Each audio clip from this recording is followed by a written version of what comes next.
Good morning, everybody, and we are here today, just five brothers sitting around like we at the barbershop, and just to discuss some of the issues that have been close on our minds and in our communities, and not just for the recent issue that happened with the young man in Memphis, but just overall, and how we as a community and as a people can start to take some steps to move forward in our thinking, in our mindsets, and in all that we do in working with our young children and everything.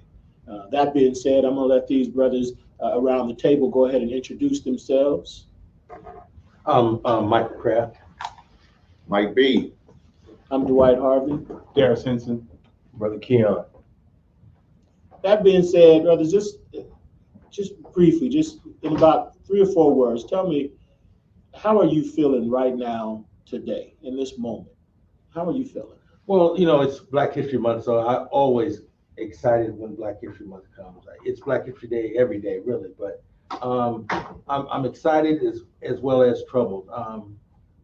At 57 years old, I never dreamed that some of the things that we learned about in the 50s and 60s are still happening in 2023. So I have a sense of excitement, but I also have a sense of despair for our young people, because I'm a father and I'm worried about my kids. When they get to be 57, what are they going to be dealing with? Right. Like B. I don't know. I feel in this current moment. I feel supported, man. I got my brothers here, man, and we about to, have this conversation. But I think overall, other people, it's for me, work never stops. So until I can see, a full liberation, for my people, I'm always keep working. So, I know that there's situations that we're dealing with or whatever, but I feel encouraged, man, because I accept the challenge. I accept the challenge. I'm gonna make sure I'm gonna keep fighting. I got my soldiers with me, so it's good. So in this current moment, I feel supported, but then at the same time, I know that we got some work to do. So. And me personally, I'm feeling encouraged too. I've just feel like I've recently been reborn into this community again, and I can see the network that I truly have within this community. After being here for 20 years from San Diego, and I'm encouraged about what in my 60s, what is that going to bring, and what are the things that I will be able to do that make me feel good about just what's happening with our young kids and our families. I feel the sentiments of everybody at the table, but in what I'm dealing with internally, I'm very disappointed. I feel like we participated unwillingly and willingly in a public lynching, in a picnic. You understand the historical value of that. And we participated with our enemies, our families and friends, and our oppressors. And because we don't own media, because we don't have control over our narrative and our message, we did it unwillingly and unknowingly. And that's the most difficult part for me, because I know we know better, but we can't do better unless we get control of these institutions that put our narrative out there. And I guess I'll echo, as I was thinking about my own answer, how do I feel in this moment? But it's funny because I see that we all feel similar in more ways than one. And I'm speaking to the duality, right? I'm feeling supported, but knowing what we're still up against. Like in this very moment, I'm here. We sitting here talking about this together. I do feel supported. I feel seen. I feel heard. 40 minutes ago on the freeway, I just got called an effing nigger by a cracker. You dig? Right. The duality of that, and overall existence. As it pertains to us, my honest feelings. Sometimes I feel hopeful. Sometimes I feel hopeless. It's that. I have a saying. I believe we can, but I don't know if we will. Right. And I hate, I hate that. Yeah. You know what I mean? So. Well, I appreciate, all those true and honest thoughts coming from each of us here at this table. One of the things that bring us here today is the senseless situation that happened in Memphis with the young brother Tyre Nichols. And I know a lot of us have had a lot of time to think about that and to formulate our thoughts and everything. So just tell me, what are your thoughts on that situation? Just, what happened? What are your immediate thoughts when you come to think about it? It's a bad look. It's us under the microscope of how we deal with each other. Mhm. Bad job. When I first saw it, I was like, I just look like some cold nigga shit. It just looked like something. I've seen it before. I've seen it over and over and over and over and over again. The manner in which they was dealing with him, especially talking to him, right? That was very telling. The language. And I was like, yeah, I've seen this before. And it wasn't a good look. It wasn't a good look. It never is, but it wasn't a good look. What are your thoughts? For me, it was very triggering in how it was given to us as a people. The institution of policing continues to go unchecked. And so it's recurring. It's just this time the cops look like us. But in our communities, we've never seen Black people in law enforcement as a part of our struggle, because you have to give something to become a part of that institution.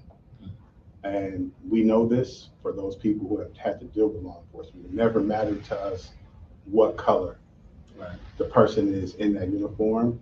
It's the institution of policing in our community that has always been our challenge, especially for Black men in America. And then I always look at things from a media standpoint. So, because that's just my background. And so this is the first time in the modern era where we had a public lynching, where we had commercials leading up to it. The foreshadowing, showing the brother on his skateboard at a skate park here in Sacramento, actually.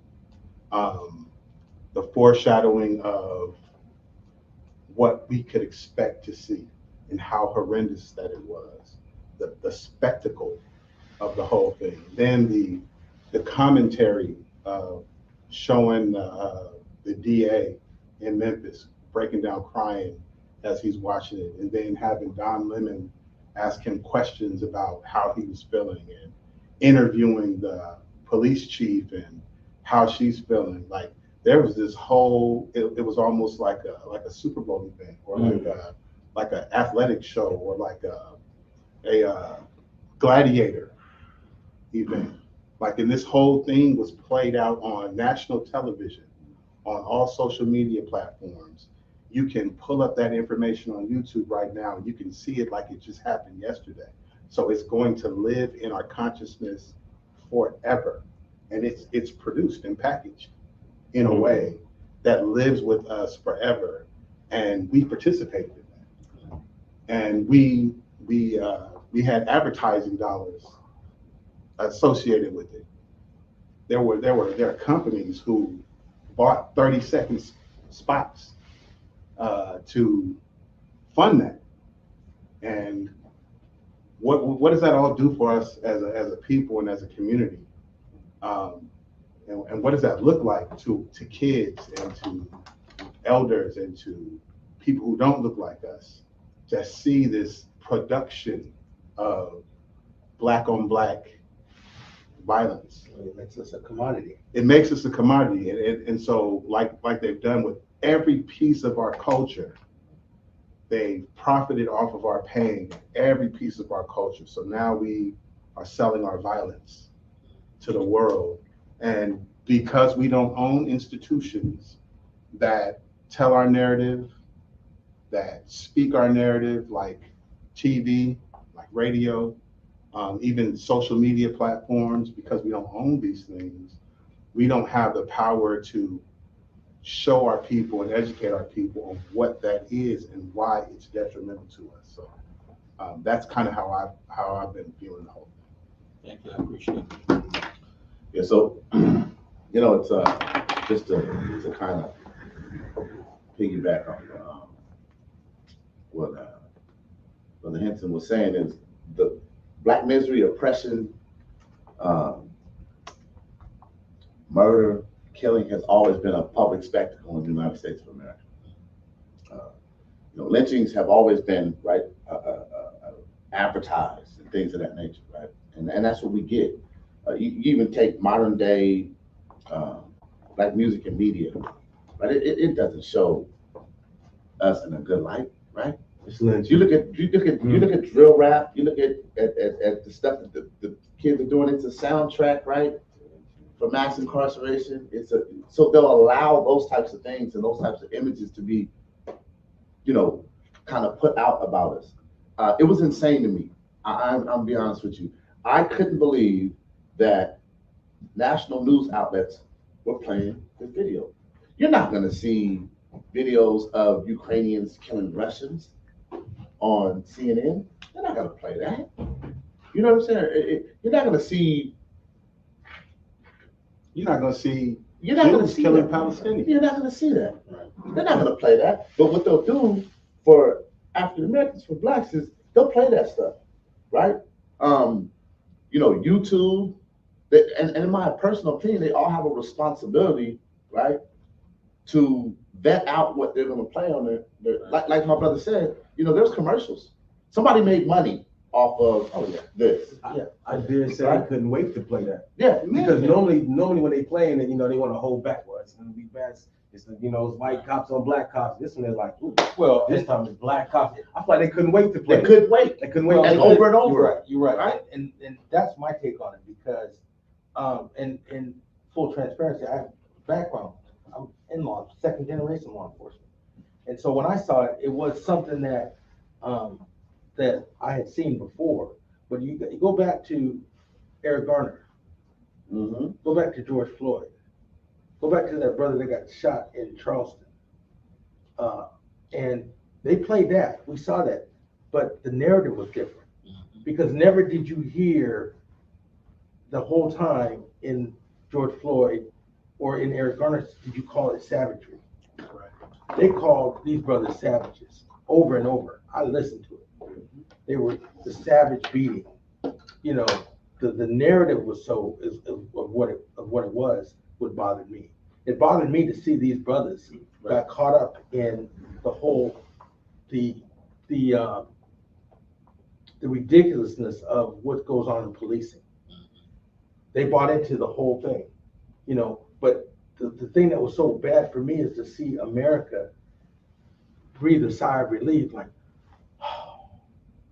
you know. And I got phone calls and text messages. It wasn't white people this time. It wasn't. So was that a relief?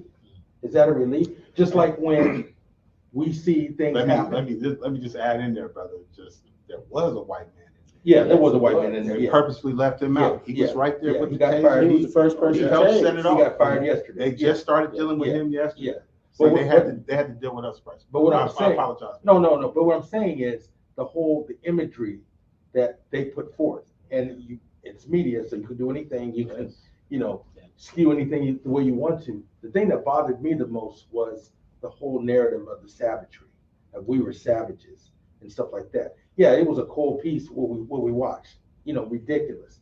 And having been in situations where, you know, my thing was, where was that voice of reason? Where was that one person, white, black, purple, whatever, the one voice of reason and said, hey, this man, obviously, this man is brutally injured.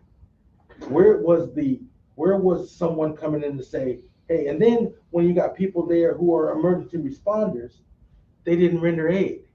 They didn't render aid to this brother. What I think what happens is that institutions that look to oppress black people, they never have a voice of reason. I was waiting. So they don't have a voice of reason, whether it's in law enforcement, whether it's in medicine, whether it's in, they did experiments on us. There's no voice of reason when it's telling us. I agree, but I'm talking about, I'm just talking about brothers. When we talk about, we talk about, we talk about brothers here, and that's where I'm saying they stripped themselves of the whole thing and bought into the ridiculousness of what's going on in policing. And then here's another cold piece too, coming from law enforcement. Where was the blue line? Where was the blue line in defending these brothers? Where was the union? Nobody stepped up to say this is the blue line. We didn't suspend these brothers with pay pending investigation. It was we immediately fired these brothers. We immediately fired them.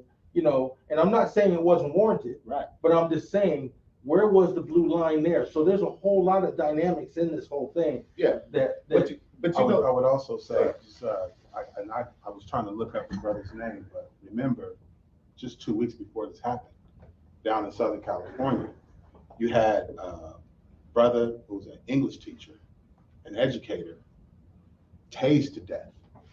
I've seen that. Tased to death. Yes. That never got any Yes. response. This brother I'm talking about, he says it in the video, they're trying to George Floyd me. Yeah. He yells out to his mother like we always do in those moments. And these are 5 Latino and white officers that tased this brother to death, put 600 volts in him multiple times and held it by his heart, his back. He died on camera. He didn't die at the hospital, he died on camera. You guys don't know anything about it because it didn't get the same kind of coverage. Because it didn't look the same. Exactly. Right. Narrative. It's just narrative. I got to get his name, so I want to make sure I say his name. Yeah. And I think what happens is that Keon. policing just as a whole, it's always, in my opinion, been it's created to protect the interests of rich white men. So, and we got to remember, so it's an institution that we have to talk about, right? Mm-hmm. And my pops told me, he said, you got to remember, son, some of the slave catchers was black. Yeah.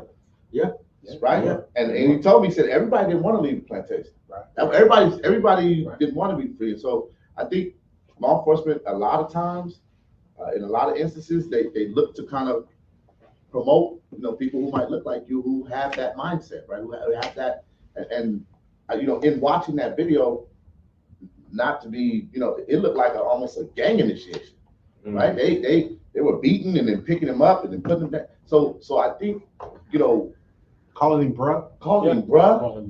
I just couldn't.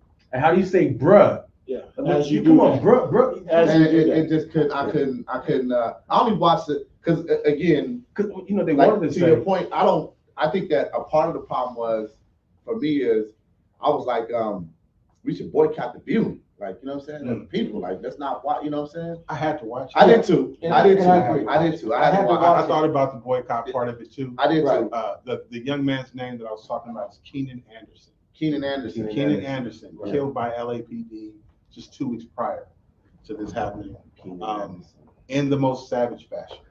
And he died on the camera, begging for his life. Can I switch I like the way this is going, but I want to kind of switch to another topic that I think has been so pervasive as a result of, when you look at this, you're talking about 5 black police officers doing this to a black man. And a lot of people have focused in on just that. Black people doing something to black people. And I just want to get our opinions on how do we feel about that piece of it, that these officers were black. Let's look at 2022. Mm-hmm. One of the best movies that I saw in 2022 was the Woman King. Yes. That was a powerful movie. We knew about the making of the Woman King long before it came out. What we didn't know is that piece that they dropped in there about the Agoge tribe being slave catchers, right? They made sure that just a couple of weeks before it came out, they started that narrative. And then that began to change our minds because the way that it was presented to us in media was presented to us a certain way. We've always been given that narrative that there were Black people who helped in catching slaves and who participated in the slave trade. And there's always this narrative that we participated in our own destruction, and that's in some ways why we're in the situation that we're in. None of that shit was pervasive. By comparison to what we experienced from these colonizers, what we experienced at the hands of white supremacy, what we've experienced not only in this country, but in Africa and around the world, none of that shit is pervasive in comparison. So I understand why people bring it up, because we don't ever share the sheer numbers of how we suffered at the hands of white supremacy, colonization, and the whole thing. Because if we looked at it from a data standpoint, it's not pervasive. It's not, but you have to take, but it holds weight. It only holds weight. The outside cannot come inside without the infiltrator. Like No, there has I to got be, you. Otherwise I it got you. cannot happen. But how we dealt with that shit in every place. So And I say this, and I'm just bringing it up because I want to address what you're saying about how it felt to see Black people doing that. We know that slave masters would stand back after a while and make us beat the slave. And let them do it themselves. We know that Black people would say, I'd rather you whoop my ass than him, because I know you don't mean it. We have been conditioned to accept this kind of shit from each other at the hands of white supremacy. So when we get distracted and we start talking about what we're doing to each other, as opposed to talking about white supremacy, the institution of policing Black people, then we get distracted by what our real challenge and what our real fight is. And I can agree. I agree with you in that sense, is that we can strip ourselves of titles. We talked about that before we started the show. Let's strip ourselves of titles and just be Black men. Okay, so if we strip ourselves of titles and stuff like that, although we could say they bought into the whole policing game, Black men beating a Black man. And we see that all the time in our neighborhoods. We see us terrorizing each other. We see ourselves taking from each other. You know, I had a young man told me, I said, if I'm a Black man here and a white man here and you're sitting here, who's more of a threat to you? He said, you as a Black man. And he couldn't explain why. He said, that's all I know. So it gets into that conversation we were having earlier about from where do we start teaching them?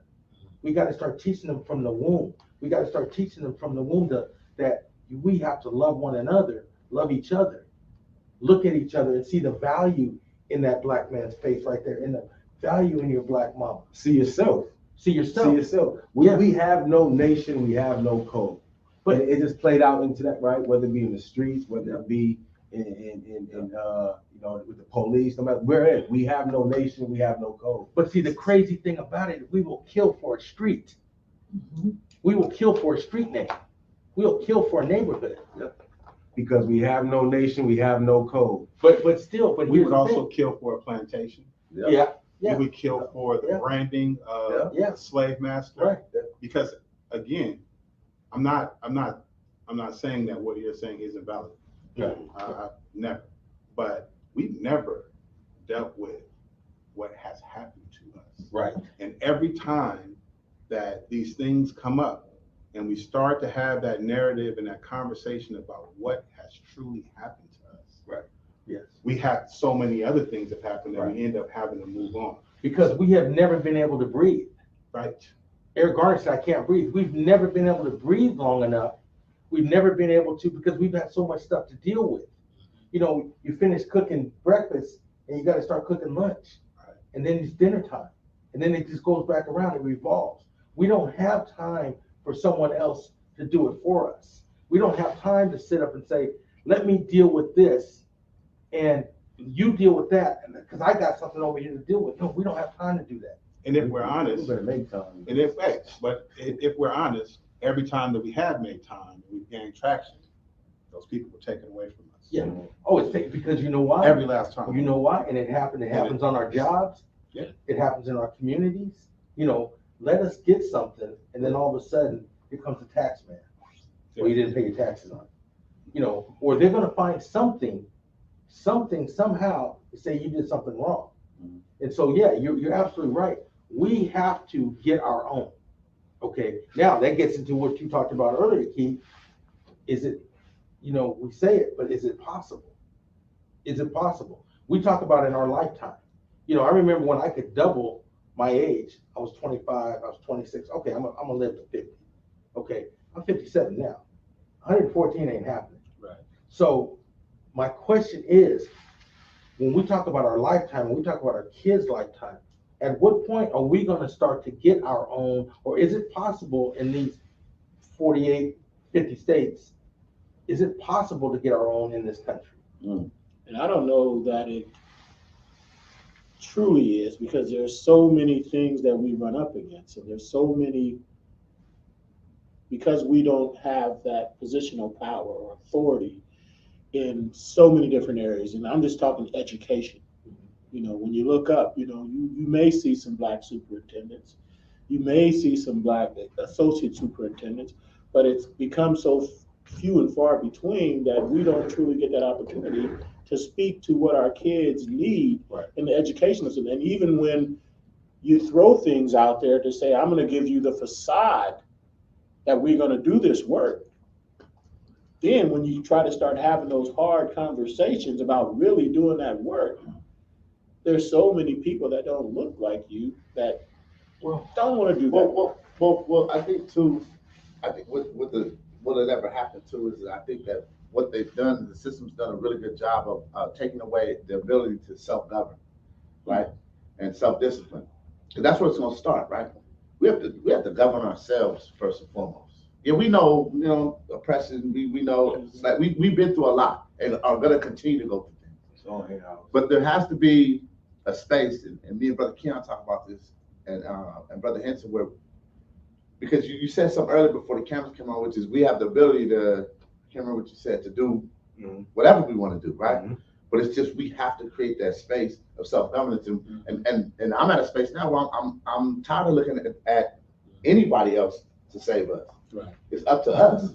You know what I'm saying? But doesn't that come with building institutions? So like, It does. You can't talk about doing anything within the community if you don't have an institution within the community to support. So if we don't have our own educational institutions, if we don't have our own, and I won't even say policing, I would just say protection institutions. Like, and every time that we have taken steps to build those things, because the Black Panthers did represent what we can do when we want to protect our community. The UNIA did. The UN, right? So we know the nation does. we have built our own banking institutions. We have built our own educational institutions. We've done these things, but every time we've met with tragedy in doing those. So We get more and more separate, man. We had a key window when unity was the thing. Right. When it was the thing. It was a small window. And I think we may have missed the window. And that's why I said I fear what it will take for us to get to the second time around. Because we was fresh out of, slavery, Jim Crow, segregation. We knew we was like this for the most part. Yeah. We was back to back.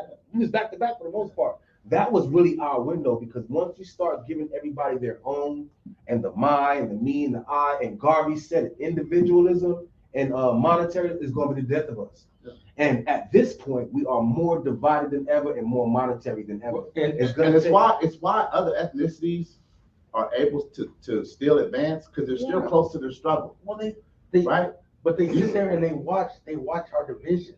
And see, the thing is, okay, we have models of our education. Let's look at our HBCUs. Let's look at our HBCUs and what they talk about. You're a product of an HBCU. I'm a product of an HBCU. I don't know if anybody else is. Okay, so we know the immenseness, the positivity of coming out of an HBCU, but we know the BS with HBCUs too. You know. Yeah, but we shouldn't talk about that. But here's the Not thing. publicly. Okay, Not okay, publicly. I got you. No, okay, I got you. But let's talk about the reality of it. Let's just talk about the reality of it. Okay, so, but it gets into when we have our institutions, we have those things that are set in place. You know, those are things we got to nurture and protect. We got to take care of those things. We got to take care. That's a cold phone right there. Okay, and I'm gonna say, okay, don't leave that phone. Right. Okay, because if you walk off and leave it, I'm gonna take it. Right. You're gonna come back and you're gonna be like, man, I threw my phone. Man. Knowing that you were here. Knowing that I was here and knowing that I could just say, for the Henson, man, it's all phone. Right. Yeah. No, but I'm not.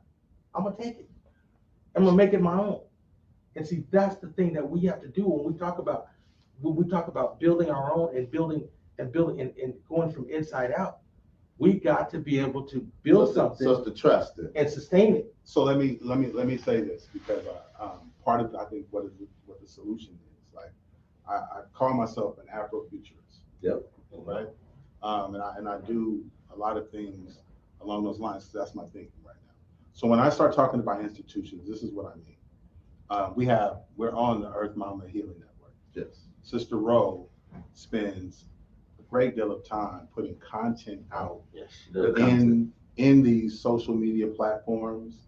She owns Earth Mama Healing Network. This is becoming an institution where at least people in our community can come and get this kind of information. Right.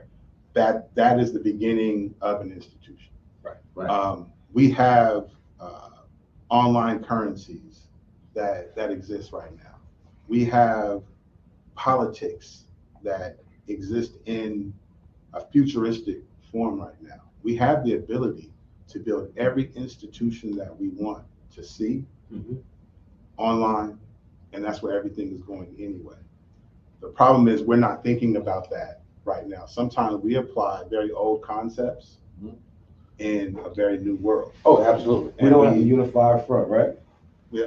Huh? We don't have a unified front. We can create a unified front in a space that we create using technology now. And I think that's where our conversation, I think that's where our solutions are. Like we're not gonna get out in the street and hold picket signs and get change in that respect. And I like that thought, which brings me back to what you said about the window. Here's the window.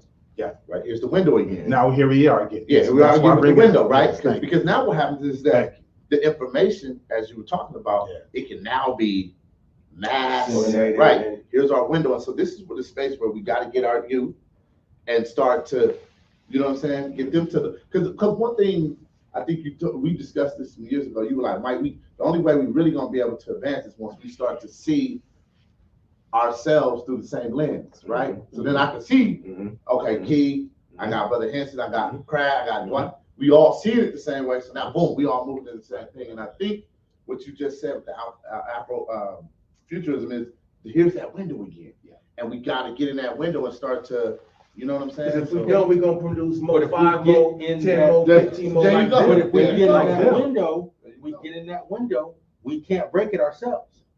We can't break that window.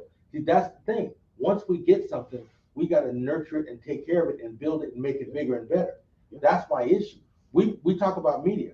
We got Brother Allen, Brother Byron Allen.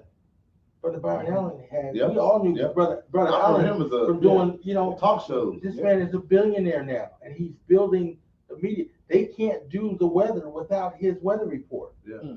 We got that stuff going on, but see, here's the thing. We go and say, okay, well, we're gonna sit there and watch. We're gonna support Brother Allen. We're gonna watch his shows. We're gonna do everything he's doing. Oh man, I ain't gonna watch that, man. I ain't watching that. You know, well, why not? Why not? Why aren't we supporting what this brother is doing and learning? Mhm. Because like you said, just like you said earlier, Byron Allen. Go to the, you know who Byron Allen is? Does he play for the, Is he? Is he? Laker? Yeah.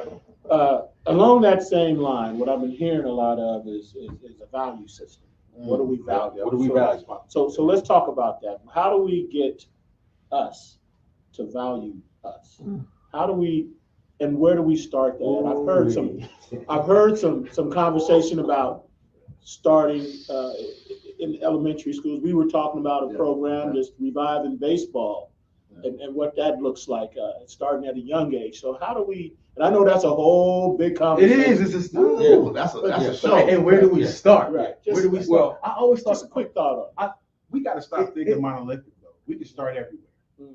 We have the ability to start everywhere. We have technology, we have history, Mhm. we have each other. We can start everywhere. Right. We can address these things, and we have people in different places Mhm. to do this work. But I So think you mean don't- like, I mean, I feel you, but I think you mean like strategically, right? Because the thing is, we could be doing the work right here, us 50, we doing the work. And these 100 is not doing the work. And then this 50 go back out in the world with this 100, the number, society has a stronger magnetic pull and influence on people. Absolutely. So it has to be done like in more than one space at more than one time, you know what I mean? So kind of like you're saying, everywhere. Yeah. But there has to be some kind of We order. have to have a central across the focus. nation. Yeah. I agree. We have to have a central focus because what happens is one thing that plagues us too as a people is, man, a lot of times we work in silos. Yeah. We work And inside. that messes us up, man, Yeah. because somebody over here is doing, I just need to support them in what they're doing. Right. I need to support Brother Right. Keon or Brother Right. Nancy. Just like Mama Earth Healing Network, everybody should be tapping in But to our see, news outlet. you're so right, Mike, because what happens is, oh man, I can do that myself. No, bro, let that man. And let that support man- him. And support what he's doing. And that's what I'm talking about. Support what, we need to learn how to support each other, and also gets into protection. It gets into protection because we sit here and talk about what we can't do and what's taken away from us. That's called being allowed to. That's allowed to. And we always talk about, man, the white man still got his foot on our neck. Okay? Some of what is we allow that to happen. We allow that to happen, And so the thing is, I'm not gonna let somebody take something from me. I'm not gonna let somebody come in my house and take from me. Okay? And if they do get it, they ain't gonna get it without a fight. You got to take my life too, right? Exactly. Yeah. Exactly. Now, we talk about what is it though? What is our value? You talked about what do we value? We were joking about reparation money. We were talking about reparation, and somebody told me it was a joke. His brother said, if they give us reparation money, I'm gonna go to GM and buy up a bunch of stock because there's gonna be a lot of Cadillac Escalades sold if that happens. I'm gonna go buy Nike stock because there's gonna be a lot of Jordans bought. It's funny, but it's real. Yeah. So where does our value come? So solution wise, I think, and we've talked about this before too. And I want to say values are connected to your identity. But go ahead. That's a good Where point. how do we see ourselves? Go ahead. And so I think a value statement, I think if we could start there at that point, right? We were discussing before the cameras came on, like everybody not gonna be able to come. That's just what it is. We got some, we gotta cut some of y'all. Some people look like me. Hey, you got to go. That's just is what it is because we're moving forward. I'm not sacrificing the plight and the freedom of my people I'm not doing it. Right. All right. With your bullshit. It's Yeah. okay to say that. Yeah, with your Right, bullshit. with your bullshit. You got to get up out of here. So in a nutshell, I think I am proposing, and I would love to see a set of a value statement put together by us who are trying to move forward and trying to empower our people, right? And if you can't get inside that value statement, man, you got to go. And what happens is that Because you're telling yourself when you can't get with it. exactly These values Thank are, you. if they're, Thank you. everybody should agree. You telling on If you yourself. are like, why yeah. we immediately know. So, and I'm being a little bit of the devil's advocate, then who are you to define me? Right. That's just what I'm saying. So- Because that's so- the pushback you'll get. No, these so- values, again, pardon me, these Go ahead. values are around our babies. Yeah. If you build values I'm pushing around children Yeah. and children's worth and their future, if the values are set, because that's the future. We're not talking about, Okay. they the future. Right. We talking about Afrofuturism, so we talking about babies. Right. We're talking about children. Right. We're talking about now to an extent because we need a model for them to exist within. But in essence, we are talking about our future. We're talking about our children. If we come up with a set of values that there's no way you can disagree with these, because they're centered around the growth and development and love and protection and nourishment and nurture of our children. If you can't get with that, So then we create our own Bible, Can we so hold? to speak. We create our own that. we got a model we've been talking about. They call it Village Accords. They're called a Village Let's Accords. go. Yeah. I already told you. 9 points, Whatever you- 16 articles, Whatever you 9 laws and say, 16 let's go. policies that we as Oh. Black men We build. fucking listening to that. Right, this is just, That's I like that Village Accord. it's the Village Accords because Yeah. we're all on the same accord, and this is what the accord is about. It's our babies. And if we say that the like mind, it ain't gotta be everybody off top. No. Just the like Just the like mind mind. who's doing the work and promote this. And you know, if it's about the children, you should be able to wiggle that into the schools to get the kids to, hey, mama, there's these Village Accord, right? Because we going through those, our churches, our elders, those institutions. And before you know it, we outnumbered the bullshit. Because Because- anybody that's not with this, Man, anybody that's not with this, you're telling on yourself, and we watching you. I'm gonna slow this down for just 1 second because I want this young brother to Oh, yeah. introduce himself. Please, So what's up? How you doing? My name is D'Angelo Smith. I'm affiliated with Hawk. Currently, I'm head of DigiDoor. What we try to do is we try to bring those that maybe don't have the encouragement, the environment, or the equipment to step into the digital space. We're trying to bring them in and help grow not only their skills but their self-confidence through project-based assignments that will help them understand that whatever's in their brain and whatever they can put to paper, they can use and they can be valuable. Right on. And this is where we are right now in that. Yeah. When we're talking about Village Accords, when we're talking about values, when we're talking about how we find this cohort of our people that are going to move in this direction, it has to happen in the realm that he Right. and the space that he's talking about. Right. That way we can be everywhere at the Yeah, same time. yeah, We don't have to right. be monolithic in the conversation that we're having, because one thing is for sure, whether it's on our phones or on our laptops or our iPads or computers or whatever, everybody goes into this digital space. Oh, the metaverse is coming. Yeah. The metaverse is coming. You better be ready. You How are we Right. building institutions moving into this space? Right. And it's free right now. So, It's free right now for us to be able to build all these kinds of institutions. and one of the things, man, that I actually, as a young Black father, I have a son, 3 years old, and I'm gonna name drop this dude, Jason Williams. I don't know if any of you heard of him, but he's very involved in the social media space, and I happen to come across him just talking about how to be a Black father, how to instill not only strength but compassion, and understand and talk to your son and connect at that level. He has so many great videos and just snippets that when I'm having a hard day, trying to, because I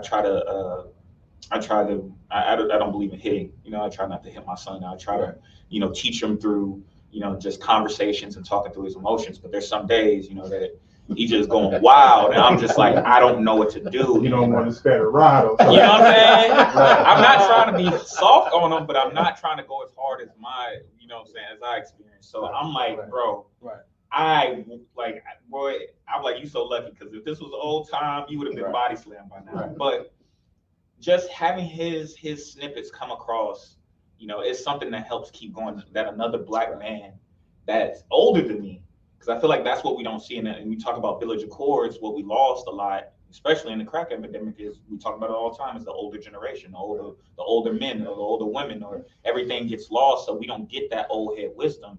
And I think a lot of it too, it comes across as a message, because man, these young kids not trying to hear what old head's saying. If you come at it from you need to listen to me, I need you just be like, hey, look, I can show you this is what I did. Right. Some of their ass need the rod. Some of them need the Some rod. of them do need the Some of rod. them need the rod. Some of them okay? need the rod. So I They've think the been sparing the terms- rod for too long with their ass. Trust me. So I think the terms that we're talking about that are important with reference to the concepts that we're talking about moving forward, programming and social engineering, because a lot of reasons why we're in the situation that we're in is through social engineering and through programming. So if we're talking about how we use platforms like this brother's talking about, and how we bring concepts like we're talking about to a people, it has to be through a system of programming. like every day, we all get up and we have our own programming for ourselves. Yeah. We have these certain sites that we go to. We have these certain podcasts that we listen to. We have these certain, whether it's funny content or whatever it is, we have our own way that we get through our day using these devices and these things that we have at our disposal. Yeah. And we are programming our day Yeah. so that we can get through it. Yeah. There is so much content out there from people like us, from all over the world. Yeah. But what we don't have is like a hub Yeah. where we can go to that and we know what these things are accessible. So part of building that value system, I think it's the programming and it's the social engineering aspect of it. You were gonna say something then, after you say that, I wanna kind of refocus back on an issue and bring the metaverse into that and how we can use that. So you were about to say something. I don't know. I don't remember. I always want to say a lot, but I was going to bring it back to, because we be talking about, things as it pertains to, the stem and the root of this conversation is in 5 cops. Right. And So that's why I'm gonna bring it back. Right. Yeah. But we end up talking about it because again, with us, it's gumbo. It's hard to stick with one thing. We've been through so much.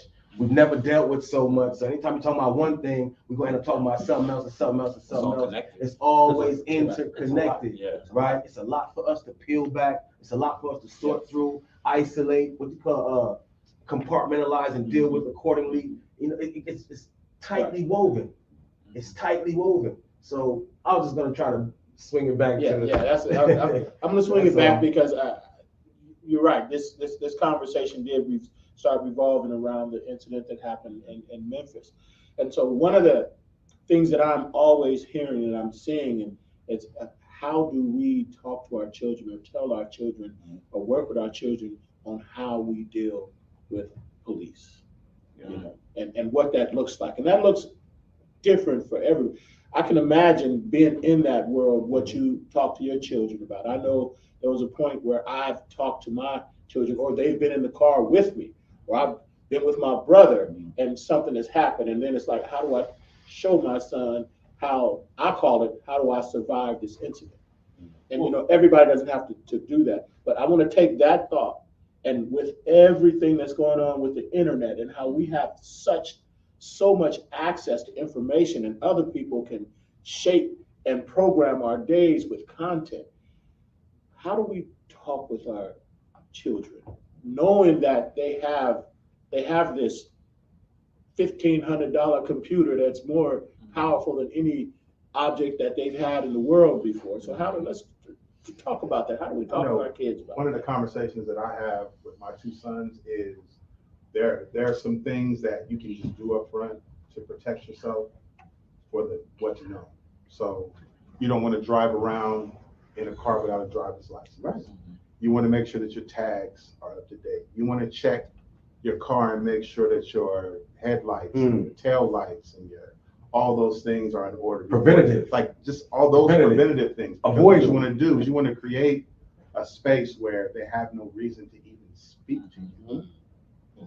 And the way that you carry yourself out in public, the way you carry yourself among your peers and among your family, that's based on whatever that is. But when you have to step out and deal with these people out in the world, there's a certain way that you have to carry yourself so that you don't have the red flags.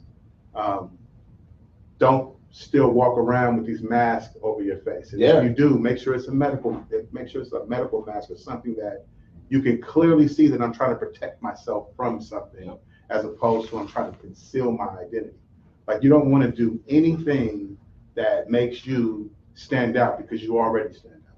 Just by the nature of your skin, when you walk into any room, any space, you have to present yourself a certain kind of way, because people already have a certain opinion about what it is that you look like.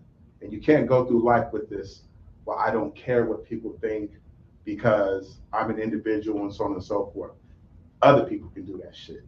We can't do that. Nope. And it's not realistic to tell young people that they can just walk around and do that. Yeah, we got to get away from that. We have to get away from that, like, because that literally can prevent interactions with people that we don't want to come in contact with. It's life or death. Just Yeah. that. Life And- or and death. It's so- life or death.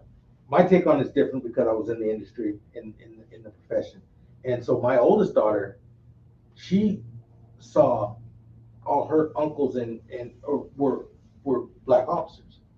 So she has a different perspective because you say something about black officers. So I grew up around them all and they aren't like that. Right. Now I have an 8-year-old daughter who goes to school and she'll come home and she'll talk about what they say about cops and stuff like that. She doesn't understand, and I'm retired now, so she doesn't see the day-to-day stuff. She doesn't know about that stuff. But I listen to what she says about the perception of what officers are. Some of it is correct, but some of it I have to redirect her. But it still goes into whether you are, even as I've been stopped, God knows how many times, because I've always had a nice ride. I've always had, and I've never put myself above the law, but I also know the law and I know what they should be doing and what they shouldn't be doing. I call them on it immediately. No, you can't do this. Or I know your sergeant, I know your lieutenant, stuff like that. So, but I do know that what we have to do for our babies is like you said, they have to be in a correct way in society. Okay, we've got to do that because you are a target, and Let's avoid them at all costs. and the thing is, yeah, your interaction can go 50-50. Every interaction. It don't matter. Your best bet is to avoid them at all I costs. do this right now. I will engage like going to Starbucks and I'll engage with them. You comfortable enough to? No, but I'm comfortable You're enough to, comfortable. but no, what I do that is to shake them up. Not so much to engage with them. They don't know I'm an officer. But see, here's the thing. No, I shake them up because what I'm doing is I'm just saying, I'm a black man. You don't know, he will tell you, you'll never know I was in law enforcement. But I shake them up. I put them in a situation where you're gonna have to deal with a black man coming to you, hey, how you guys doing today? You're gonna speak to me, you're gonna speak to that white man, you're gonna speak to me.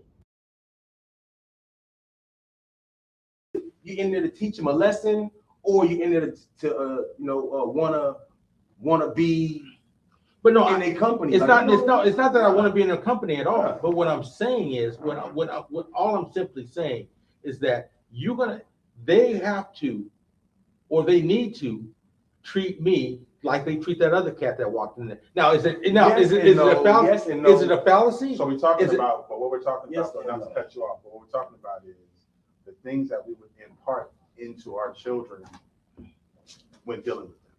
Right. And so I understand where you're coming from, but I think, We talking about when from their the uniform is standpoint on of, and they driving. the everyday average black Right. boy, black girl, they should not interact with the police. Yeah, Okay, you approach them but in see- Starbucks. so we approach them like on the sidewalk. Okay, or, but you know, here's at the what I'm stoplights. asking you. Here's what I'm asking. I'm gonna get into this because no, you say they should not interact with the police.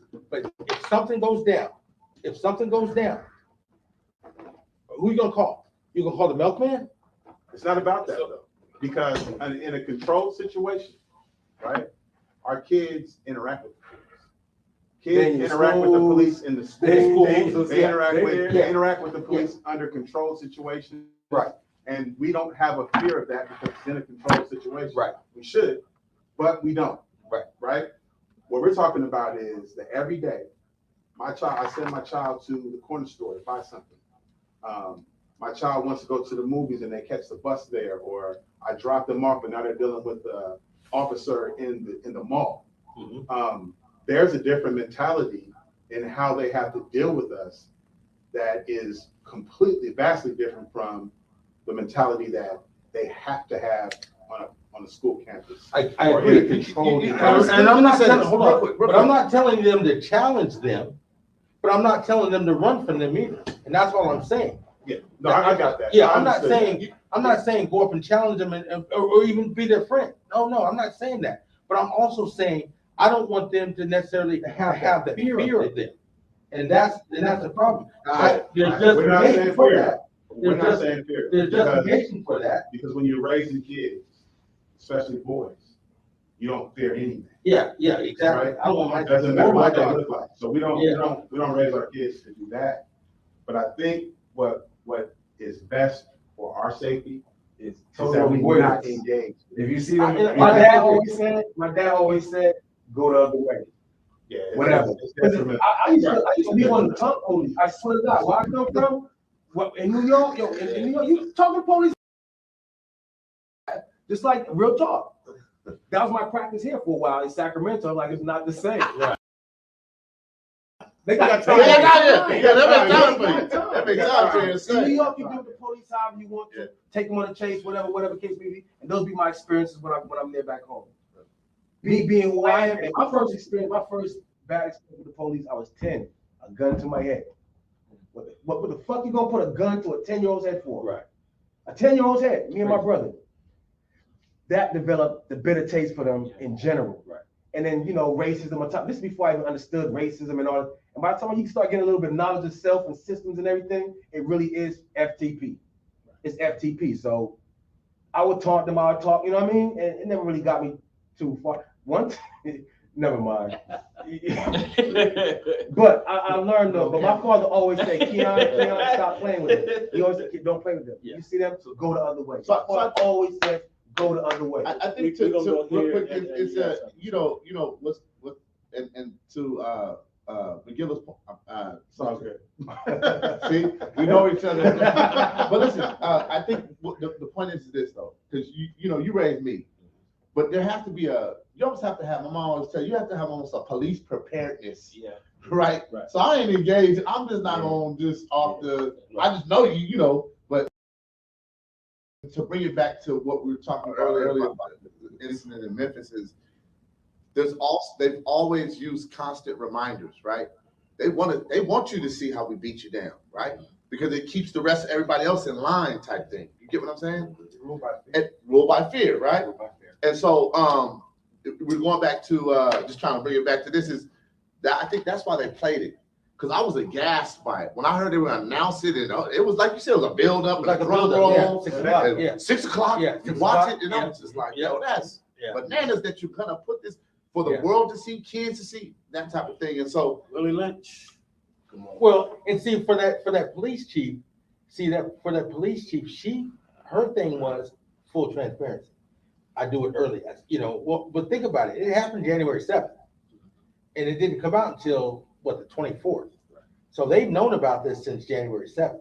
He died 3 days later. So it wasn't like it was that immediate.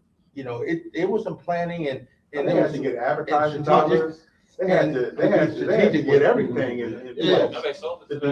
see, the officials watched it first. They had a private bid. Yeah, They had a big script together. I guarantee you what we So said. it wasn't as immediate, but I think there was some, and then it's coming out now that there's a whole lot of stuff that happened that, so it wasn't that transparent. Right.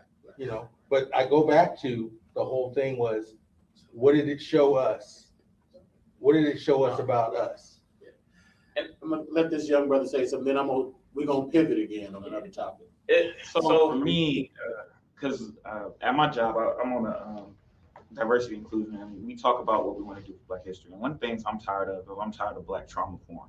Like I'm tired of us making millions off of Black. I don't want to see any more slave movie. That's just me. I don't want to see my people beat down in big HD 4K. I don't want to see that. I think what we need now, man, is just on a path of us celebrating us. But to get back to the kids, now I get what you mean, because I feel like we're at a crux where it's like, all right, the police is dangerous for us by encounters, unforced encounters, right? However, we still need a protection entity, because like he was saying, when somebody breaks into our house or somebody does wrong by us, we, not all of us is, gangster, we're gonna get ours back. We need that help. So we kind of have to have a symbiotic relationship with them. But I do think that there are levels of interaction where I'll know off top if, all right, he on some other shit. Right. He's on something else. All right, but he's on something else, and there's nothing that I can do to satisfy whatever power trip he is looking for. Right. Now, the hardest thing I think is even for me now is the act of, like you said, because we teach young men, you know, a man is a man. A man gonna bleed. You know what I'm saying? Only God doesn't bleed. If he could bleed, he could die. He's not immortal. But swallowing that pride is hard when they can talk to you and make you feel less as a man. Right. Say whatever they want, but Gets into that allowed thing again I'm talking about. Allowed. Yeah. you gotta, and I think that's probably the hardest part is just understanding that there is something bigger than this moment. My dad always said, because in Atlanta, they shoot for everything. Like it changed from fighting today, and everybody has a gun. So like even when I'm driving, I go back to Atlanta, and I'm driving, I'm beep beep beep. Don't do that. Because my dad has had an altercation where a dude pulled him over and just pulled out his gun. But he told me, he said, in that moment, the most important thing is making it home. Yeah. Deal with whatever you got to deal with at home, whatever. But that most important moment, the most important thing in that moment is gonna, like, don't lose your life because you want to argue with this dude who has a power trip in his mind already or something internally going on with him. Don't lose your life over that, because your life, like his thought, his insecurities isn't worth your life. You have a greater purpose. But I also think what can help that, and I think me and Mike B was talking about this, you know, similar with the Black Panther Party, is somebody that can help back those transgressions or attack those transgressions from a civilized point of view, so you don't have to do it in that moment. So you can know that if you go home and you have this cop's badge number or whatever, that you can tell somebody and then go back door and get that handled. You know what I mean? I think if you had that kind of support, so, oh, I got somebody that'll help me, so I can fall back now. I think a lot of it is you're not going to trample on me today. You know, and you never know, because every day, you know, as Black men, as Black women, you have to deal with transgressions, micro transgressions that add up. And at a point in time, you're going to get tired and tired of people talking to you how they feel. And that's the point, is that you can, those points can meet when in that cop encounter. You know what I mean? And that can fuel that. Like, you know that you have to make it back home, but he's talking crazy to you. But isn't that, I think, if I were to ask each of you individually, we've all had that breaking point. With law enforcement, where it's like, fuck that, I'm not even dealing with them. Like, unfortunately, and depending on when it happens in your life, it can cost you your life. So we've lived long enough now to where we're probably mature enough to where we can handle it. But when you see it in your kids, when you see it happen to your kids and those kinds of things, there is no, because we on the other side of it. And to bring it back to that, we'll kill about the kids. We'll kill about ours. You know what I'm saying? So like, that's why we have to make sure that they understand the rules that we follow by to get this far, so that they can get this far. And I agree with you. You said, you know, there's a point where we can handle it, but then there is also gets a point where, you know, and I've seen it with older cats where I don't have the patience. I'm sick and tired of being sick and tired, and no, I'm going back to F that. I'm not going to take it anymore. And because people figure I've lived a long life, I've done everything I want to do now, you know, or you get into, like I said, you got to protect your kids, you got to protect your family. You know, it gets into that whole thing where I can deal with some stuff. It's cool, you say that, but touch my daughter, touch my wife, touch my mom. I think this is where the Village Accords could come in and help with your kids, because if we build a community around saying, all right, well, we have to have somebody representative on the police, or somebody that can go, or a lawyer, or somebody that can help enforce either influence or enforce some kind of change on the police officer side. If we had that community backing them, then you wouldn't have to worry about that with your child. You say, all right, I disagree with you on that. Why you say that? Only in the sense of the Village Accords, as it relates to how we deal with each other, are in its most powerful iteration. It's in its most powerful. Okay, so It's about us. But in an institution Mhm. that is historically created to destroy us, no. But I don't think you, No. because I think you can't. I don't want to say you can't fight the institution from the outside. I just believe that if you had somebody that could fight within that arena for us, They get followed up. but you gotta have. I mean, In order for them to even have a voice within that institution, so they've already given up. Well, so let me say this. Let me say this. They're never gonna let go.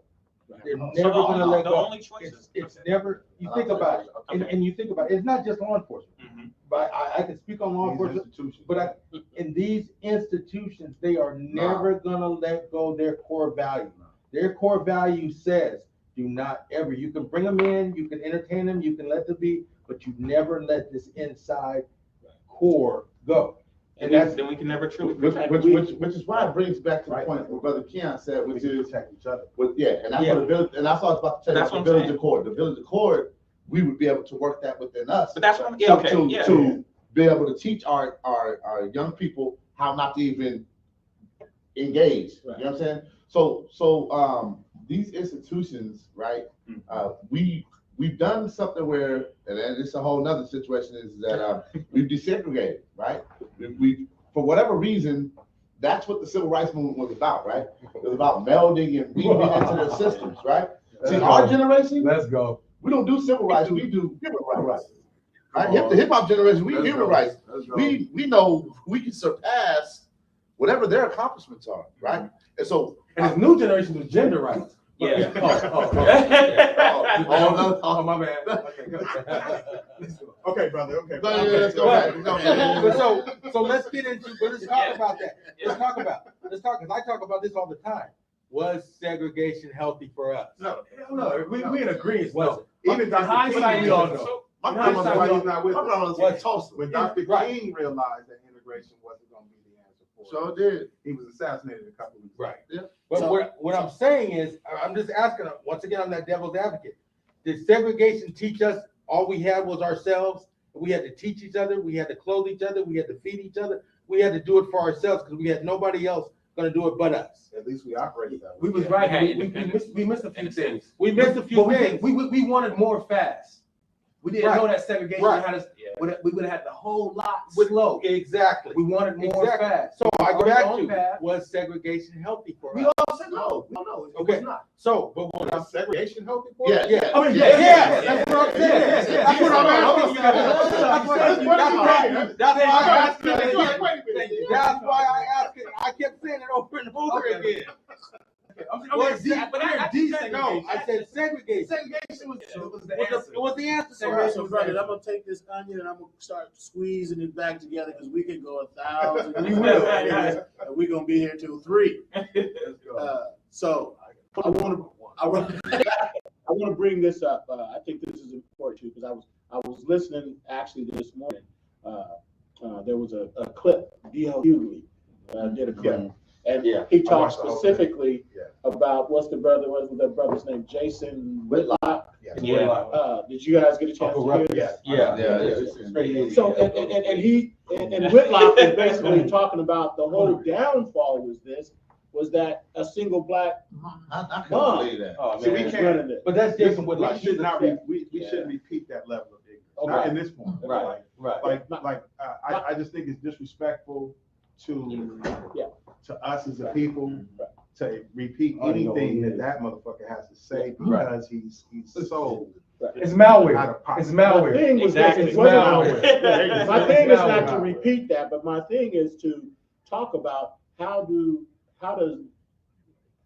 we as black men, when we see our single black mothers out there working with our sons and working with our children, how do we help empower them to deal with this type of situation? Well, let me say this. That coonery that I call it, for people like this, the thing is, we don't want to acknowledge, but we got a lot of that coonery in our society, in our community. And we got a lot of those people hated Dr. King. They hated Malcolm. They hated Medgar. Okay, they hated what our heroes stood for. So we got to deal with that coonery. We cannot, and I'm saying is we don't necessarily we damn sure don't validate it. Right. But you got to know where your enemies are. Coonery is by definition anybody who really wants to be a part of the, wave the flag and Yeah, you know what I mean? yeah, Anybody yeah. that's with that Yeah. shit, we don't need you. We Okay. don't want you. Can So, I say this? we don't Can need I you. say this? Can I just say this? We don't want that It shit. hurts me every time we go there. So let me just say, these people do exist in our community. Yes. Right? But they're not pervasive. What they have is platforms that put them in front of people Yeah. to make them seem like they are larger in our community. Yeah. Then they And really are. And I most of agree. their followers I are, agree. it's I either agree. white We, or like, I like agree. if you talk about Hate it, man. if you talk about single mothers, if you talk about black fathers, black single fathers, if you talk about the black family, if you look at us as a people around the globe, we are in a much better situation than the picture that is painted in Right. America. yes. First of all, there are more of us around the globe than there are anybody else.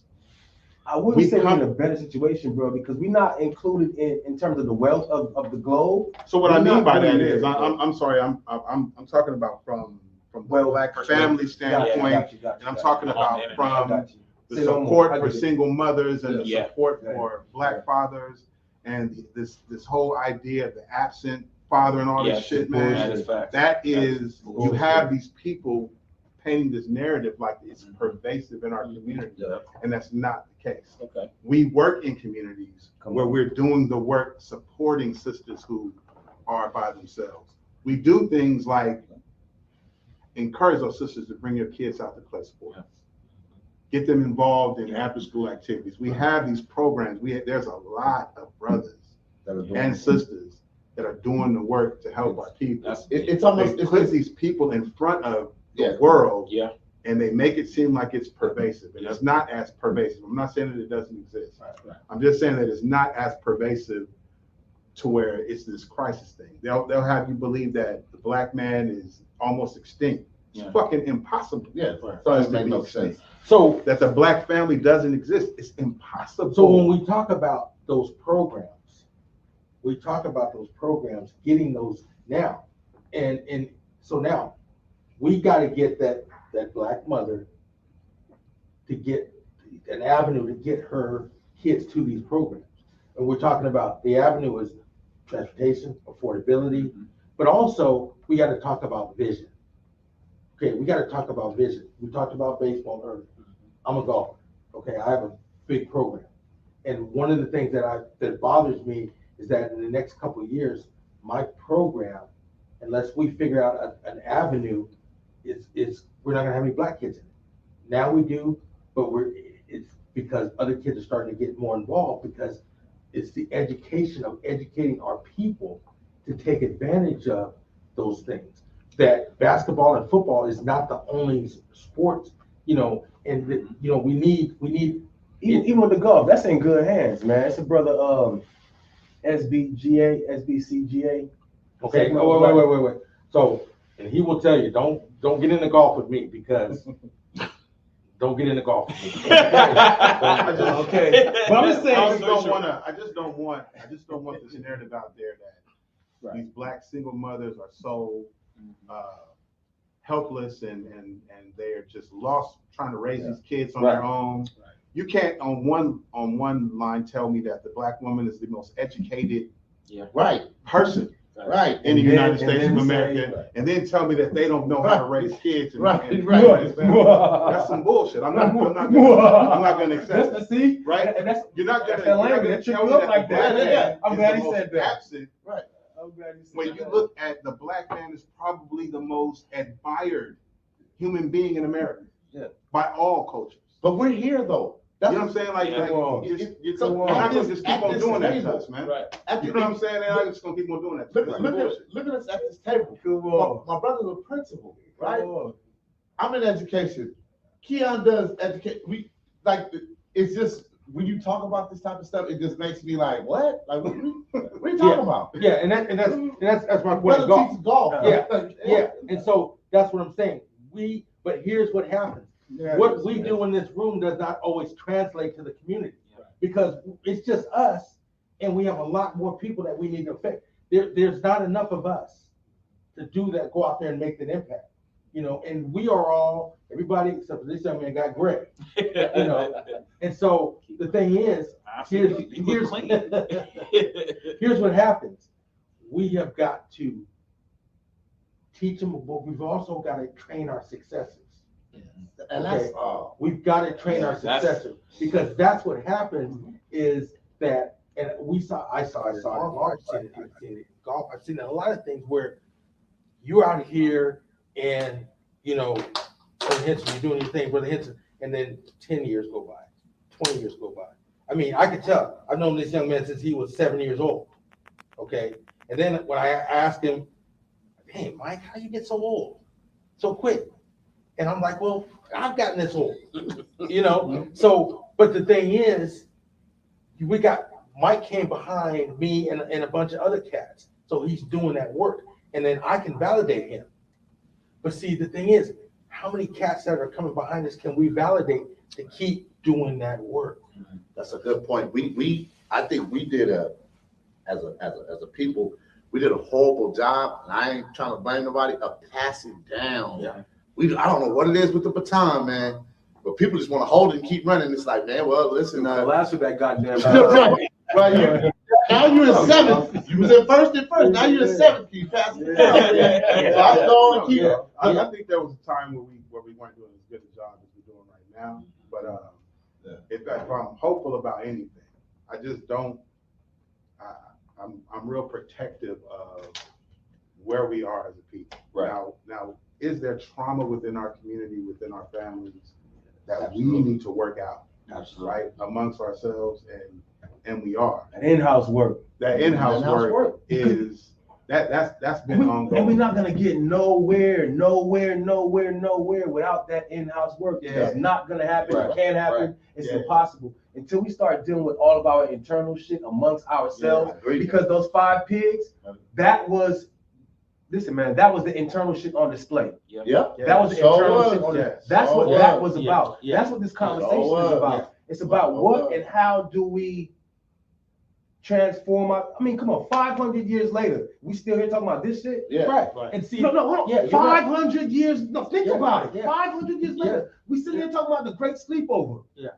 We went to sleep and never woke up. Right. We went to sleep and never woke up. 500 years later, we're still trying to figure out. That tells me right there, it's not so much the outside shit no more, Right. as it is the inside that's- shit. and that's It has the nothing thing to I do with think. nothing else no So more. they gotta listen. They gotta listen. They gotta be taught. And they have to listen. And they have to be able to, and we have to know when they go out. It's like one of those things. Like in the Asian community. If you don't get it, you're not going But it's not going to be done. But we because also have to it's not- learn. and it's not going to be Let done me nicely. say though. this, like, It's guerrilla because- tactic. We have to guerrilla our real shit. Yeah. We have to guerrilla tactic ourselves. We got to roll up. You know what I mean? If you're not in the way, you're getting rolled over with this righteous shit or with this good. Yeah. Because at this point, like we're not a monolith. Right. That's part of the problem Yeah. to a certain extent. Right. Everybody going their own goddamn Right. way. It's like Right. everybody Right. getting information off the internet right now, and I know what I know, and I know what I know, and everybody's a fucking genius in their own right. You know, nobody Right. knows shit because we still sitting at the table trying to figure it out. I would also just add in there that It's we it's have a lot, to bro. It's a learn lot. from young people. Yeah. We do. It's a Like, lot. oh, yeah. Being given the Oh, blessing of working with young people. Absolutely, Like, we do. When you look at how jobs are being created, Oh, yeah. our generation is not creating jobs. You got teenagers in that 15 to 35 age range, Listen, they are creating jobs. that's part of the problem. And It's a they're- good thing, but once you got a 15-year-old millionaire, you're not telling him shit. It's true. You got a 20-year-old, you're not telling him shit. It's If true. you're not telling him about the bag right now, Yeah. right? It's true. That's again, it's But part what of I'm the. saying is that's but they're but it's lacking. that part that we're not learning from them is what I'm talking about. Like, Yeah. all of us probably have our technology set up by our kids. Yeah. Oh, yeah. Like we walk in My with, daughter with, fixed with my new phone. shit, She's 8. and we hand it to our kids and say, Not me. do this. You know what I mean? Well, I will Yeah. say, They teach us. I will say, you're right about that because I would like to think I'm in a role of a mentor for D'Angelo, right? So I gotta call him. Like, yeah, man, I don't know nothing, you know what I'm saying? And that's- and it is- I bring that up, and I bring that up Because only.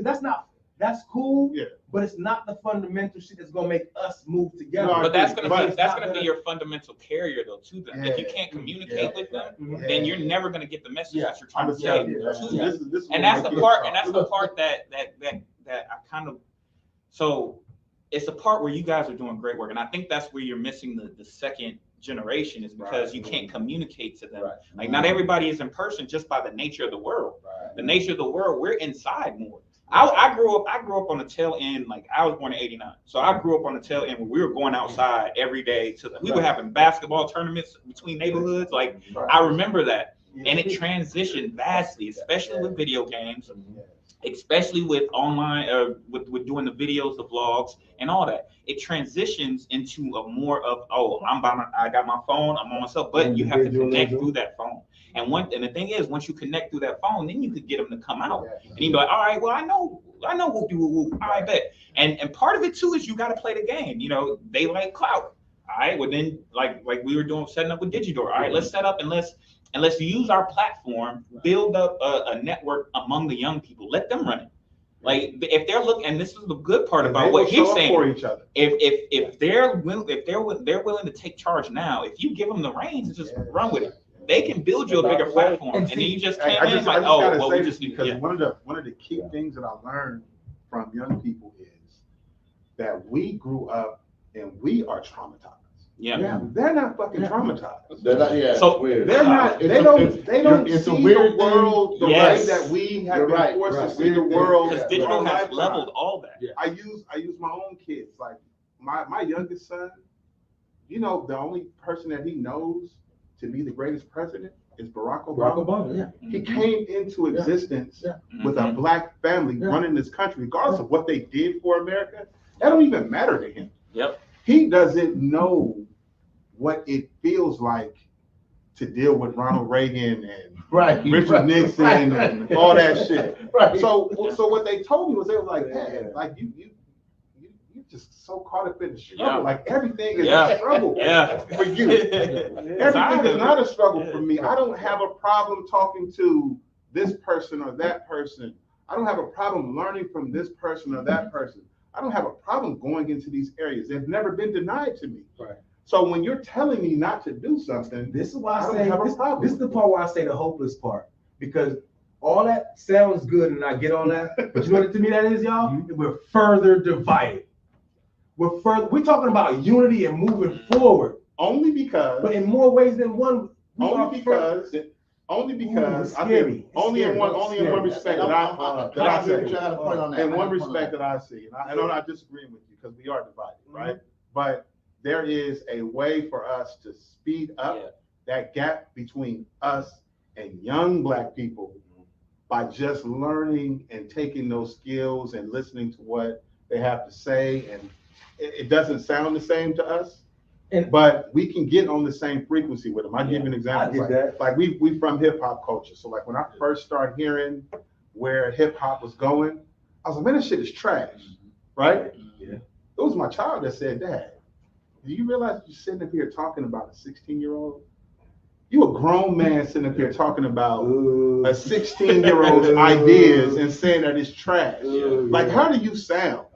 Talking, you're not even giving him an opportunity to grow and become the man that you are artistically. No, we just say he's trash. You already shut me down. down. And that's what we're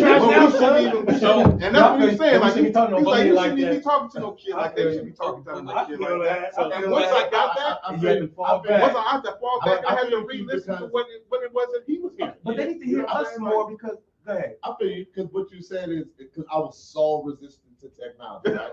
I'm an in-person teacher, right? I need it because I grew up in the theater, and I'm like, but then what happens is that, working with D'Angelo and working with some youth, I realized I had to embrace the technology. So I started with my men's leadership class. I started doing actual curriculum through the phone, right? Research projects. Because now I'm controlling what they're doing with the phone. So now they trust us to be with you get what I'm saying? But I ain't gonna lie. Oh boy, they would be mad. I would be like, hey, mess with that technology. And the other part is like, we have to do our part as adults, right? To make ways to connect with our youth. If you don't do that, you're just a dumb adult, right? You're just stupid. But at the same token, they little asses need to give it. I agree. Because you know what happened? They keep growing up in this false ass world. They're gonna be living in this world in the metaverse, like outside the metaverse. You know what's really going on? I will give you this. I will give you this. I think that the Shit. phone Shit, they gotta and what they listen. expect and all and activism has made them a little bit naive as to how the A world lot works. naive. Because the world is not as nice as these people on the internet right, that'll right, gather right. behind Yeah, you so, in hundreds. yeah, it's just But like it's slander not the somebody. same struggle that we can't. Correct. Right, and so they need to know the derivative. Yes. They gonna do Yes. this and miss the whole They damn need Yes. to know the We're derivative. post-racial. We Because know everybody's it's like- everybody. Yeah. No, my best friend, he's white and he does. Well, But do you know your best? No, But see- no, but no, no, see- no. It's No, you're dangerous. absolutely right. It's dangerous. Absolutely It's right. like, We gotta find Brother that Henson balance. said, you have to. It's just like what Brother Henson said. Like my daughter, her teacher asked who the president was. She said Barack Obama. No. The teacher did not. So my wife had a discussion with him because this is who she knows. It's like you have Washington and Right. on your wall we have Barack Obama. That's not a wrong answer. It's not a wrong answer. He's our president. Yeah. He's our He president. will be until we get another. Right. But here's the thing. But here's the thing. We got to be able to, like you said, we have to be able to learn from these kids and accept this technology. Yeah. Because I'm a dinosaur. I my phone, but I go to my 8-year-old. Honey, how you do this? And she'll be, no, Daddy, you don't have, no, I don't. No, I don't. So Yeah. teach me how to do That's it. my pops too. But then Yeah. again, they have to know where things came from. Yes. Because if they don't, it's just like, if you don't know your But history, you can't go They anywhere. have and no that's all in the regards. They have frequency, no though. regards. Because you can't reach them, so they don't even see that context. So they're searching for their own context, and it's tough. It's And tough And because it's up to us to teach them. Like, So, and brothers, yeah. Yes, sir. I'm gonna bring this back because we run out of time. Like I said, we're gonna be here till 3 o'clock, and I know some of us got to be gone. Yeah. So that being said, but this has been a lively conversation, and I know we could come and sit down and do this for many days. we need a part 2. Exactly. What I want to do is give everybody an opportunity to, take a 1 minute, 2 minute wrap up, some final thoughts. What are your takeaways from today? What's something that you're going to do or say to somebody when you leave here about what we talked about today? I'm going to start with the young brother because he hasn't had a lot of chance to just jump in. Nah, man, it's just I really just been soaking up game from the OGs, man. I always love coming and hearing you guys talk, man, and just because there's a lot of stuff I'm missing, man. Obviously, I talk to my pops all the time. My pops lives in Atlanta, and we've had plenty of conversations, but like you guys were saying, like that context to know where we come from and to know what they've all. And I think the most important part is knowing the tactics that they use, because you can see a lot of the same tactics, them propping up certain individuals using the algorithms. You can see the same tactics that they're using, and I think that's the most important part to battle the naivety that comes with all of this information, straight from the womb, in a sense. So I'm here myself soaking up game. And I love it, and if I could provide a little bit from my perspective, and then because that's all it's about, man. It's finding that medium, man. And once you find that connector, then you can steer them or you can bring them in. So Thank you. Appreciate that. Mr. You're Henson. absolutely right. So if I go back to my original feelings, still frustrated, still disappointed, still going to speak the narrative of it's time for us to take our space in this new technology, and we need to have more ownership of media. We need to have more ownership of our narrative. We have to rebuild our institutions in this new way and get control of them. We don't need everybody's help to do that, but what is it? Us ourselves. Yeah, we in good hands. We in good hands. Us ourselves, and that's where I'm at. So like anytime that we need to come back to the table and have discussions and learn from each other and grow with each other, I'm going to be the first person here. Want to be the last person to leave to build with you brothers, and that's going to help me. It's going to help mine, and it's going to help ours. So that's where I'm at. Okay. Yeah, as you said, us for us. That's what you said. Us for us. We in good hands. Our own, help and be helped. Right. Find your tribe. Find like minds that you can build with, and build. Do what you can. I tend to say of recent, like I find good people. I collect good people. You know what I mean? I find good people, and we don't let each other go. You know what I mean? And move forward with the idea, with the vision in mind, and build. play your part, help and be helped. You know what I mean? Once we start to get at the root, at the core, again, we can do a lot. We can do a lot, man. And, I just appreciate y'all today in this conversation. I say that. I got a lot to say. But Appreciate you too. all right, thank you. All right. Man, this has been tremendous. You know, I love Black intellect, and you know, in my daily life since I'm retired, I don't get a chance to be around. Right. You know, this as much as I want to, and it's on me. But this has been tremendous. As I still going back to what we originally thought, I'm frustrated, I'm scared, but I'm also excited when I see young brothers like this. You know, I remember when I was young, when I was younger, and my dad's no longer here, but my dad was somebody in this town, and he had a big impact on a lot of what has happened in the positive stuff happened in Black Sacramento. And then I remember coming along and watching Mike B when he was young, knowing Earth Mama for so long. And then now that I'm getting older and I can look up and see that these grown people are still doing what they're doing, it brings me a lot of joy and know that we're in good hands, but I think that we need more hands. Yes. I think we need more hands. And I think the wisdom that we have, we need to do a better job. I know I need to do a better job of imparting this wisdom, because I do get frustrated and I get tired, and it's just like, man, I'm tired of dealing with this, you know, because for as much as you see happening, you see a lot that's not happening. And I think we tend to focus on that, the negativity part, like a lot of people do. Man, we don't have this, we don't have this, we don't have this. And then we have the young cat come along and say, but we got this. And we as a, you know, as I say, as a dinosaur, we need to open our eyes up and look at, you know, because it's like we wanted, I remember when my dad used to tell me that Michael Jackson and Prince, that's not music. He used to tell me that, you know, and I'm like, Dad, this is the greatest thing in the world, you know?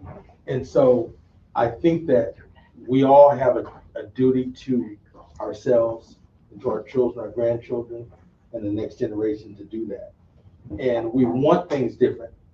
We want these cats to listen, but we need to walk along with them and explain to them instead of telling them what they got to do, and do some more suggesting and listening more. So this has been a great day. Thank you for having me. It might be what we're doing right now in this closeout is, you know, give your 1 or 2 minutes on, you know, what this meant today, what for you, what's your takeaway, what's something that you may go out and talk to somebody about after today. Yeah. So I think, first of all, let me say this needs to be a continued conversation. But I think that we have the power at this table and in this space to start activating some of this stuff, right? Becoming solution based. And so this is what we were talking about earlier, is that we are out here doing that. Don't believe the hype, as P would say, right? And so, and those of us that are here, we're not even about people having to know that we're doing what we're doing. We just out here doing it. You know what I mean? And so you have a collective here of, you know, my mentor, me, and my mentee as well, right? My brothers. And so we have to build upon that, right? We have to continue to connect that process. It's about programming. You and I are talking about, right? A T-ball, right? So we can get the kids back in love with the game. And so, you know, what I take from this is just the continued conversation of encouragement for our young people, especially our young men, and combined with the fact that, you know, we got to teach them survival tactics. You know what I'm saying? What to do, what not to do. You know, it's weird. I have this theory of a 2-strike theory, right? We've been born and told since we were young, we got 2 strikes. You know what I'm saying? If you know anything about baseball, that's hard. I mean, I got to get up to the plate and That strike, you can't miss that. No, I got to foul some pitches off. I got to do some things, but at the same time, I recognize that those are the rules, right? And I'm gonna prepare myself. You know what I'm saying? So I can be able to approach that proverbial plate with the right mindset, right? And hit and get on or whatever. So it's just being able to continue, and then also to creating a resource base so we can connect young brothers So meet Miguel Darius Henson. He's a filmmaker. Filmmakers, Brothers Tough. Both of y'all. I've been meaning to connect y'all for a minute. We met at the No, band real launch. Minawaka, right? Yeah, yeah. Oh, Brother Darius. Keon, you know, and this is so this is what it's about. I'm with Me being the able to Darius, bring the Darius Henson him- today. him in, right? Connect him to Right. safe sources that I know will be able to not only utilize his skill set, but also give him, you know what I'm saying, give him some jewels to put his head. So yeah, that's it. It's up to us. Yeah. Yeah.